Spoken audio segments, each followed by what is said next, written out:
Olá, que bom estar com vocês. Esse é mais um episódio do Insight e nós vamos compartilhar com vocês sobre o poder da unidade. Nós estamos vivendo tempos tão desafiadores, tempos de polarizações, de radicalizações, em que tem deixado muitos rastros, aí de inimizades, de discussões mais acaloradas, quanto a temas, quer sejam políticos, quer sejam temas de moralidade, e também até mesmo dentro da estrutura da igreja, ou dentro da realidade dinâmica das igrejas, a gente vê também uma série de dificuldades, muitas vezes, aí sendo colocadas para um bom relacionamento, para um relacionamento saudável. E nós sabemos que a unidade, ela realmente faz toda a diferença. E há uma frase que marcou muito a minha vida, que ela diz assim, que a união faz a força, mas a unidade confere poder. Então isso é muito importante porque a unidade ela é vital para a nossa saúde, para a saúde do nosso corpo, para a saúde dos nossos relacionamentos, para a saúde da nossa família, para a saúde da nossa comunidade, da nossa igreja. Então, sem unidade, é difícil a gente ver condições de poder se ter relacionamentos que realmente possam ser relacionamentos que façam diferença. E quando a gente olha para as Escrituras, a gente vê que ela está recheada de textos e de experiências, nos chamando exatamente para um estilo de vida de unidade. E a unidade, ela, de fato, vai acrescentar, possibilidades de crescimento, possibilidades de aprimoramento, há possibilidades também de podermos construir algo que possa ser transformador. O Salmo 133, ele nos fala exatamente sobre o poder que tem essa unidade, porque a unidade ela é um instrumento fundamental, para que, de fato, nós possamos ver o poder do Senhor se manifestando nas nossas vidas, na vida da igreja, na nossa casa, nos nossos relacionamentos. E ele traz ali, na verdade, duas figuras importantes, para demonstrar esse poder da unidade. Ele fala do óleo que desce sobre a barba de Arão. O óleo, ele é um elemento terapêutico, então ele é um elemento de cura, ele é um elemento de restauração, de saúde, de flexibilidade, de maciez, de suavidade. Então, quando há unidade, as coisas elas fluem com mais naturalidade. Então, o salmista está dizendo que isso é muito bom porque gera um ambiente que se torna favorável, um ambiente que se torna mais leve, um ambiente que se torna mais agradável. Então, quando há, de fato, unidade, há possibilidade de se prosperar, há possibilidade de ir mais adiante, há possibilidade da gente experimentar algo novo, porque de fato há um frescor maior sendo derramado. E isso é muito importante porque a gente vive hoje num contexto às vezes muito pesado, de muitos conflitos, de muitos desentendimentos, de muitas rixas, intrigas, são pensamentos que são radicalmente divergentes e que eles até parece que não vão se convergir em algum momento, As pessoas estão, na verdade, vivendo aí uma dificuldade de estabelecer acordos, de entendimento, muitas dificuldades de gozar de uma paz, de uma alegria, de algo que possa realmente trazer um frescor maior e que possa gerar um crescimento maior. Então, o salmista está dizendo aqui exatamente isso, que de fato, quando há unidade, há possibilidade de seguir adiante, há possibilidade de experimentar o novo de Deus, há possibilidade da gente poder avançar, crescer, prosperar, Quando, na verdade, esse sentimento, de muita rivalidade, esse sentimento que muitas vezes se coloca, como falta de união, ele, na verdade, ele emperra o nosso avançar. Ele emperra que as coisas possam, de fato, acontecer e prosperar. né? Quando um casal está unido, as coisas funcionam. Quando há unidade entre os membros da igreja, a coisa ela vai adiante. A gente vê esse exemplo na igreja primitiva, né? Porque a palavra de Deus fala que da união daqueles que creram era um só coração, uma só alma, né? Havia no meio deles. Então havia ali uma concordância de unidade em busca de um propósito comum. Isso não quer dizer que nós não possamos ter diversidade, né? Não, a unidade não quer dizer uniformidade. Podemos ter pensamentos diferentes, a gente tem que entender que Deus, ele fez pessoas diferentes, né? Ele estabeleceu também funções diferentes dentro até do próprio corpo, né? Que é a igreja, cada membro tem uma função, cada membro tem a sua individualidade, a sua peculiaridade. Mas o fato é que quando Paulo fala exatamente da necessidade, né, da gente entender que o corpo tem uma cabeça que é Cristo. E é a partir do referencial, né, de Cristo que nós, na verdade, podemos ser um. Então, Cristo nos uniu a todos e ele quebra barreiras de separação, né, de inimizades, ele vai tirando, né, esses obstáculos que muitas vezes nós mesmos, né, colocamos, que impede o diálogo, que impede a comunicação, que impede que a gente possa estabelecer projetos, né, conjuntos e cada um dando de fato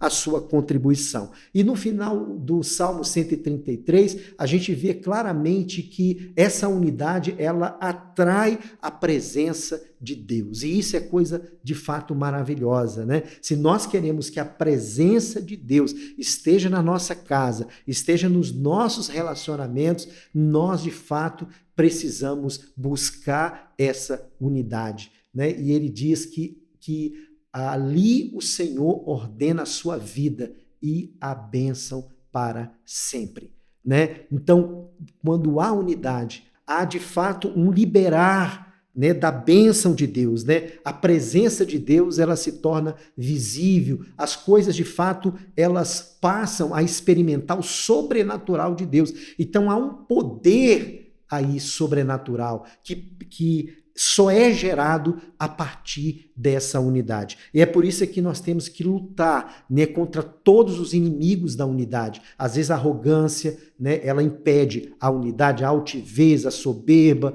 né, vão impedindo que a gente possa, de fato, ir ao encontro do outro, né? Às vezes, muitas vezes, mágoa, ressentimento, iras, indignações, né? Tudo isso vai rompendo esse laço que pode, de fato, nos unir e liberar a bênção de Deus sobre a nossa vida. Então, nós devemos, na verdade, diz também Paulo, lá em Efésios, no capítulo 4, versículo de 1 a 6, ele fala exatamente sobre o dever que nós temos, né, de preservarmos essa unidade. A unidade tem que ser preservada, né? Ela tem que ser guardada, ela tem que ser um elemento, né, em que a gente tenha que ter essa disposição de lutar por ela. Tem muitas pessoas que não são pacificadoras, tem muitas pessoas que, na verdade, querem ver o circo pegar fogo, tem muitas pessoas que elas gostam de uma confusão, mas nós sabemos que tudo isso não gera, né, o amor, não gera o crescimento, não gera a comunhão. Por isso é vital, né, que a unidade se estabeleça no nosso meio, especialmente como corpo de Cristo, né? O apóstolo Paulo, lá em 1 Coríntios, no capítulo 1, versículo 10, ele fala assim: irmãos, em nome de nosso Senhor Jesus Cristo, suplico a todos vocês que concordem uns com os outros no que falam, para que não haja divisões entre vocês, antes que todos estejam unidos num só pensamento e num só parecer.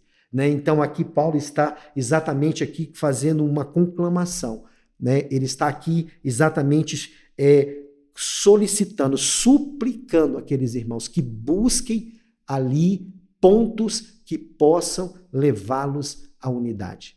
Mesmo que houvesse ali divergência de pensamento, de ideia, eles deveriam se concentrar naquilo que realmente traria unidade, né? E isso é muito importante. Paulo, ele faz esse apelo porque ele sabia que, de fato, embora tivesse opiniões ali divergentes, né, Eles precisavam ter o mesmo amor, eles precisavam seguir na direção de um mesmo propósito, né? Ou seja, o espírito ali deveria ser o mesmo, né? Então, quando nós agimos nessa direção, nós damos também um testemunho para o mundo, porque o mundo ele olha para nós, como povo de Deus especialmente, como pessoas que foram redimidas pelo sangue de Jesus, né? Eles olham para nós e eles esperam ver em nós exatamente esse amor, essa unidade, essa koinonia, né? Essa comunhão, como na igreja primitiva, a gente viu ali, o Senhor ia acrescentando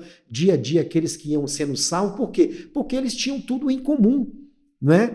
Eles então viviam em função de abençoar um ao outro. Havia ali interesse, não apenas interesse, né, voltado para algo pessoal. Não, eles se desfizeram até mesmo de alguns interesses particulares para que pudesse ali alcançar essa unidade maior. E esse é o testemunho maior para o mundo. Por isso é que Jesus também, ele declarou, né? Nisso todas as pessoas saberão que vocês são meus discípulos, se vocês amarem uns aos outros, como está lá em João 13:35, né? Então aqui a gente vê claramente que quando uma igreja, ela realmente está em harmonia, unificada, né? Ela realmente vai refletir a graça de Deus, né? Quando uma igreja caminha tomando decisões, né, que são decisões fundamentadas na verdade, pautadas na palavra, e que traz, na verdade, essa possibilidade de caminhar juntos, né? Isso é transformador, né? O mundo vai notar, o mundo de fato vai perceber que há unidade no meio do povo de Deus. Jesus, na sua oração sacerdotal, ele diz assim: Pai, eu oro para que todos sejam um, para que o mundo creia que tu me enviaste, que eles sejam um, assim como nós somos um. Então Jesus aqui, ele está exatamente também nos desafiando a andarmos nessa unidade. A unidade, ela expressa o nosso amor uns para com os outros. Ela expressa também o amor de Jesus revelado, né, aí através do seu sacrifício na cruz do Calvário pela humanidade. Então nós somos portadores desse amor e devemos proclamar esse amor. A unidade, ela expressa esse amor, ela expressa o cuidado de um para com o outro, como diz Paulo lá em Filipenses, no capítulo 2, o versículo 5, ele diz, né, que ali nós temos que ter o mesmo sentimento que teve em Cristo Jesus. Né? Então é muito importante que nós possamos eliminar do nosso meio toda a possibilidade, né, de que haja divisões, dissensões, intrigas, partidarismo, né? Porque, na verdade, nós sabemos que tudo isso são impedimentos para que nós possamos avançar no reino de Deus e para que Deus seja uma realidade também na nossa vida, na nossa casa, na nossa família, nos nossos relacionamentos. Deus, ele espera que nós possamos desfrutar dessa unidade para que o seu poder seja derramado sobre as nossas vidas. Então essa, de fato, é a regra de ouro, né, que Jesus também nos ensinou, que nós devemos amar a Deus sobre todas as coisas e amar o nosso próximo como a nós mesmos, né? Então Jesus está nos ensinando aí que nós temos que superar as barreiras que nos dividem e nós devemos concentrar naquilo que nos une, porque às vezes nós brigamos por coisas pequenas, coisas sem sentido, coisas que não são relevantes, né? Muitas vezes nós estamos discutindo, né, aí questões tão pequenas que não interferem em nada na essência da nossa fé. E nós temos que exatamente entender, né, que é necessário que nós possamos andar em unidade, andar em amor, possamos de fato fazer diferença nesse mundo que nós estamos vivendo. Então, aqui nós vemos que há um poder extraordinário na unidade. Né? A união, ela faz a força é muito importante, mas a unidade confere poder, confere autoridade, né? E Deus quer derramar essa autoridade sobre a sua vida, sobre os seus relacionamentos, sobre a sua casa. Ele quer derramar essa autoridade, né, para que realmente haja a presença de Deus aí no ambiente onde você está e a glória do Senhor se manifeste, trazendo cura, restauração, reconciliação. Então esse é o grande desafio para o tempo que nós estamos vivendo, né? E precisamos clamar para que o poder da unidade seja uma realidade no nosso meio. Que Deus então te abençoe em nome de Jesus, né, que você possa aí buscar essa unidade, preservar essa unidade, que você possa, na verdade, ser esse instrumento de Deus, né, de unidade na vida das pessoas, na vida da sua família, né, da sua casa, da sua família, no seu trabalho, onde quer que você esteja, né, que você possa ser esse instrumento, né, de amor, de graça, de reconciliação, esse instrumento de comunhão para a glória do nome do Senhor. Deus abençoe em nome de Jesus.